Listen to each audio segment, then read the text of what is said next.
एटा आमर होली प्रोग्राम बर्तमान आमर फाग मास चली फाग मास भगवान कृष्ण को याद करी फाग उत्सव नॉर्थ इंडिया रे मनाया जाए विशेषकर Rajasthan and Paschim UP and Haryana रे ये राजस्थान रो गोटे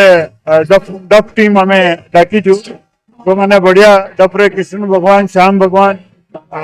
बाबा ये सब ऊपर भजल गाँव एंड बढ़िया डफ्रो प्रोग्राम देती आप जो झील मैंने देखुं नाचापी ये सब हूँ गोटी पुओ यहाँ फाग मास पुरुषंकर गोटे उत्सव बोली राजस्थान नहीं एवं प्रति आम मारवाड़ी सोसाइटी जैन समाज मनाऊँ एथर आम डाकीचु आगु भी बेले बेले आसे अलग अलग टीम तो ए वर्ष बढ़िया टीम आसी 12 सदस्य टीम अच्छी गाँव बजाऊँ नाचुंट आप देखुं झील भी अच्छा ये सब पुओ कि पुरुष बेस पुरुषटा लेडीज बेस।